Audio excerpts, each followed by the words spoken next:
बिस्मिल्लाहिर्रहमानिर्रहीम। अस्सलाम वालेकुम। उम्मीद है कि आप तमाम अहबाब खैरियत से होंगे। नाज़रीन, बहुत ही अहम न्यूज़ आपके साथ शेयर करेंगे तहरीक लब्बैक पाकिस्तान के हवाले से। चीफ जस्टिस ऑफ पाकिस्तान की जानिब से एक जो है बहुत ही अहम काम जो है कर दिया गया है। जैसा कि नाज़रीन, तहरीक लब्बैक पाकिस्तान में 14 अगस्त को दाता दरबार से असम्बली हाल तक जो है मार्च किया, जिसमें तहरीक लब्बैक पाकिस्तान के अमीर अल्लामा हाफिज साद हुसैन रिजवी ने जो मेन बात रखी और मेन जो मुतालबा किया वो यही था कि इस फैसले को जो है वापस लिया जाए, रेफरेंस दर्ज करके इस पर जो है नजर सानी की जाए।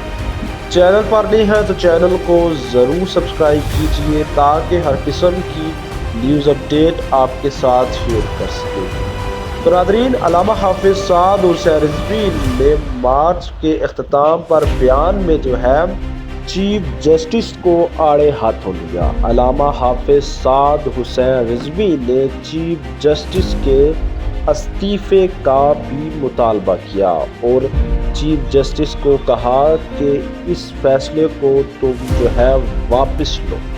तो नाज़रीन, अहम न्यूज़ ये है कि चीफ जस्टिस की जानिब से जो है इस फैसले की नज़रसानी के लिए जो है तारीख मुकर्रर कर दी गई है। जी नाज़रीन, 22 अगस्त को जो है इस फैसले पर जो है नज़रसानी की जाएगी। 3 जजेस का बेंच होगा जिसमें चीफ जस्टिस काजी फाइज इस बेंच की सरबराही करेंगे। तो नाज़रीन, ये थी अहम 3 न्यूज़ जो कि आपके साथ शेयर की। चैनल को ज़रूर सब्सक्राइब कीजिए। मिलते हैं नई वीडियो में नई खबर के साथ। अल्लाह हाफिज़।